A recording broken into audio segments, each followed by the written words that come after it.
Hello everyone, welcome to Management 413, Employment Law, here at the UAB Collat School of Business.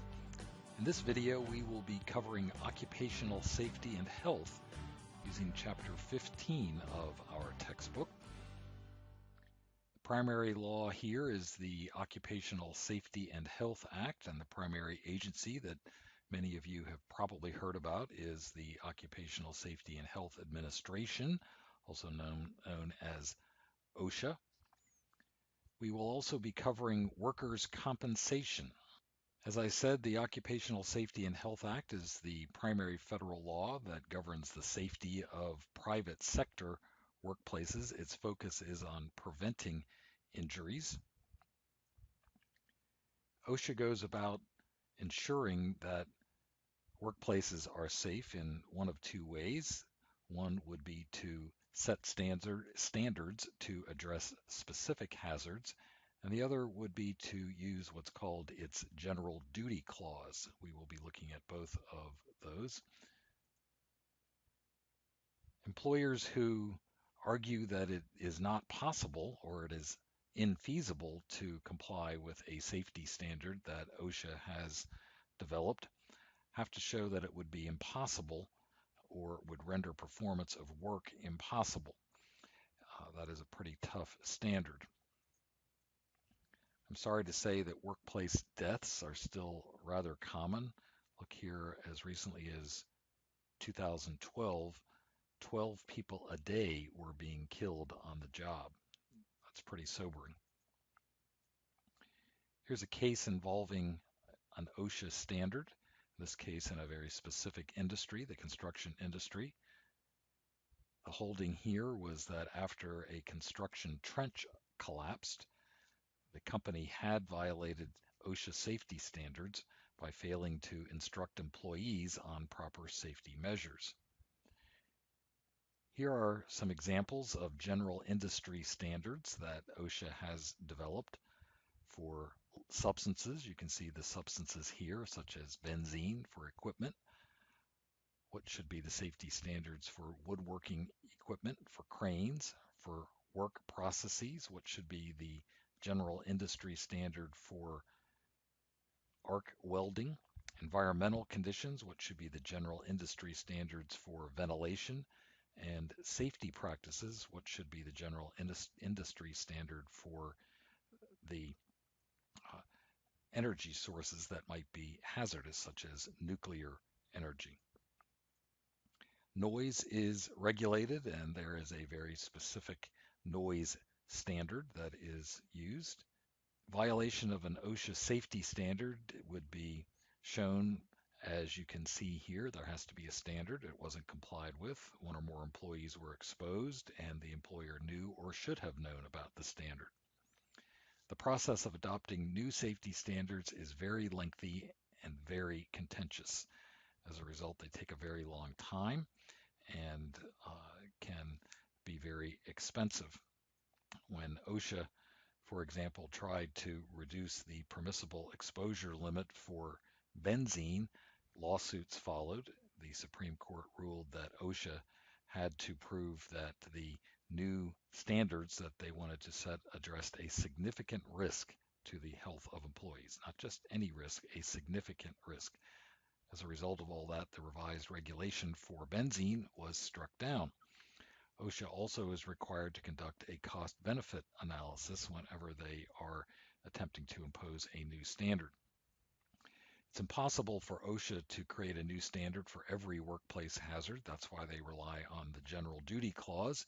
You can read what that is here. Each employer shall furnish to each of his employees employment and a place of employment which are free from recognized hazards that are causing or are likely to cause death or serious physical harm to his employees. This is, for example, how OSHA has regulated ergonomic hazards. Look at page 559 of your textbook. Here are the elements of a claim for a violation of the general duty clause. When OSHA felt that SeaWorld was not keeping its employees safe when they worked around killer whales, they used the general duty clause, perhaps not surprisingly, because they didn't have a special rule for working with killer whales. There are two ways that OSHA can go about enforcing its rules. One is by listening to complaints by employees, and the other is by inspecting workplaces. Most inspections are unannounced, but OSHA does generally have to get a search warrant unless the business lets them in and says that they won't require a search warrant. An inspection begins with a conference. Someone from the employer has to be there. After the inspection takes place, the OSHA compliance officer creates a report with his or her observations, photographs, readings, and any apparent violations are pointed out. If there are violations, the company is sent a citation that has to be posted in the workplace. Look at what the elements of a citation are, the nature of any violations, the specific standard that's been violated, the penalties that might be imposed, and the amount of time that the employer has to correct. The correction process is called the abatement process. Employers have a certain amount of time. You can see here 15 days to contest a citation, and employers may not retaliate against employees who complain or ask for OSHA inspections. Employers are generally required to keep records about workplace injuries. They have 6 days to report any work-related injury, but a fatal accident has to be reported within 8 hours. There's a whole separate law that governs the safety of mines that has been criticized as not being effective. We've had some pretty tragic mine safety problems in recent years. When it comes to figuring out how to prevent injuries, the process is called hierarchy of controls, meaning that employers should always try to remove or lessen a hazard before they rely on training employees to recognize or avoid the hazard. For example, if there is dangerous equipment being used at an employer, the employer should first try to redesign or replace the dangerous equipment before requiring safety gear. Obviously, if an employer has any safety hazards, they should be proactive in identifying unsafe conditions. They should have a workplace safety program. Here are some elements of a workplace safety program. I'll just point out a few of the elements here. Management's commitment can be shown by rewarding good safety practices. Employee commitment can be perhaps achieved by encouraging employees to express their concerns over safety. Your duty to analyze whether you have any safety problems to begin with can be fulfilled perhaps by conducting self-inspections, and then prevention could perhaps be shown by properly maintaining your facilities and equipment. Moving now to workers' compensation. These are laws that we mentioned earlier in the course that require employers to provide medical care and to replace lost income for injuries that arise in the course of employment. Independent contractors can also be included in workers' compensation programs. All employers under the laws of all 50 states must arrange for workers' compensation coverage. In most cases, there is state by state a workers' compensation fund that would pay for medical care and lost wages. How much an employer has to pay into a fund depends upon what its experience is, and the hope is that by charging employers with bad safety records more, they will be encouraged to get better in their safety. Workers' compensation is the exclusive remedy if someone is injured on the job. Workers, in exchange for the unquestioned right to get lost wages and medical care, give up their right to sue the employer, which might result in a larger figure. There might be an exception. It wouldn't occur very frequently. However, if the employer had acted intentionally in some way, look at the simulation that one pair of you will get, Chapter 15, Question 4. factory employee was injured in an accident and was told afterward by an HR manager that the accident never would have happened if upper management had purchased better equipment. Did that make the accident intentional? Workers' comp only applies if an injury occurs in the course of employment or arising out of employment. These phrases can give rise to a great deal of litigation. Look at Chapter 15, Question 2.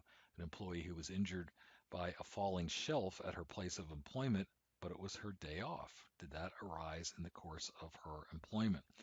Our pair who does that simulation will reason through that for us, and that might be on the last exam's question pool. Questions can arise as to whether someone commuting to and from work is entitled to workers' compensation. You might recall the example from Fast Times at Ridgemont High, in which a fast food worker might have injured others, not himself. He could have injured himself too. While delivering chicken on his way home, delivering fast food on his way home. Disputes can arise when injuries occur while employees are on their breaks. Those who are injured on the job because they are under the influence of drugs or alcohol will probably not be entitled to workers' compensation. There are a number of ways that you can look to see whether an illness or an injury arose out of employment. I'm not going to test you on the various differences between these, but look at this case in your textbook, City of Brighton versus Rodriguez. A special events coordinator was just walking from one part of her office to another, fell down some steps. Was that an injury that, quote, arose out of her employment? If there is a workplace injury, employers should ask that employees report them immediately. Employers should err on the side of caution and should always have medical treatment quickly available. There should be an investigation, and if there was a hazard, that should be identified and should be corrected. Here's an example of a worker at a fast food restaurant, state ex rel. Gross versus Industrial Commission of Ohio, where an employee at Kentucky Fried Chicken had been instructed not to put water on a deep fat fryer, but did so anyway, was injured, and the question was whether or not that injured worker should be entitled to workers' compensation anyway, and the result of that case was that yes, he should be entitled to workers' compensation. That is it for this set of slides. In our next learning module, we will be looking at performance appraisals, training, and development.